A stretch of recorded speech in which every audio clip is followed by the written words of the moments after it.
Picture this. Within an hour's time, you are suddenly surrounded by 7 to 10 young children. They are without their parents and swarming you like a bee to its hive. They are nervous, scared, and excited, all in one little bundle of buzzing energy. Scary, right? Intimidating, nerve-wracking. This is the life of a camp counselor. Every week, a new batch of children are dropped off and the process is repeated. I spent 2 summers as a camp counselor, living this life every single week. It's where I met my now husband and some of my lifelong friends. For a full week, you are their caretaker, entertainment, shoulder to cry on, and advice giver. You are responsible for their well-being, as well as giving them the best week ever at summer camp. A lot is riding on you. During training, we are specifically told that we will be tending to children from all walks of life. For some kids, camp is an escape from the harsh life. This is the only week that they will have meals all week or entertainment for the summer. No pressure. In my years of being a camp counselor, I have learned that entertaining children comes down to 3 main things: the ability to lead a game within a moment's notice, an endless amount of string, and just a little bit of deception. Let's start with games. A good counselor always has a handful of games in their back pocket. A great counselor has one for every situation. At the drop of a dime, we might need to run a game for our small group of 7 or a large group of 30 or 40 or even more. This is handy for multiple situations. It's raining outside? Let's play a game. The group ahead of us is running a little late? Game time. The pool is closed? Not to worry. Let's play a game. Games are universal in so many ways. An adult might see a silly time waster, but to a kid, they are changing the world with one game. They are forgetting the long walk ahead or the storm that is going on outside because they're having fun. A lot can be said about a simple game with a group of kids.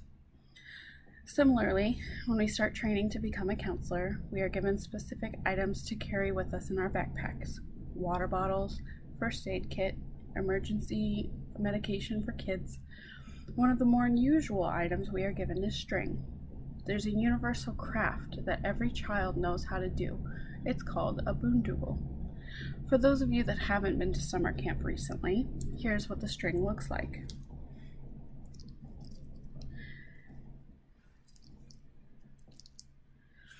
Every child who has ever gone to camp has the desire and know-how to make these little plastic keychains out of this string. In moments of crisis, a counselor can use that string to their ability simply by offering it up for a quick craft. Many a tantrum has been avoided with the use of this magic string that sits knotted in a counselor's backpack. It's a secret weapon not to be used lightly. Distraction is the name of this game. In reality, it's a way to work on the child's hand-eye coordination, distract the mind, and learn something new. Which brings me to deception. Let me be clear, this is not meant as malicious or condescending in any way, but deception does play a huge role in the day-to-day life of a camp counselor. We are meant to bring magic into our campers' lives, to show them the very best week of their life. To do that, we must use small deceptions here and there to create the magic of camp.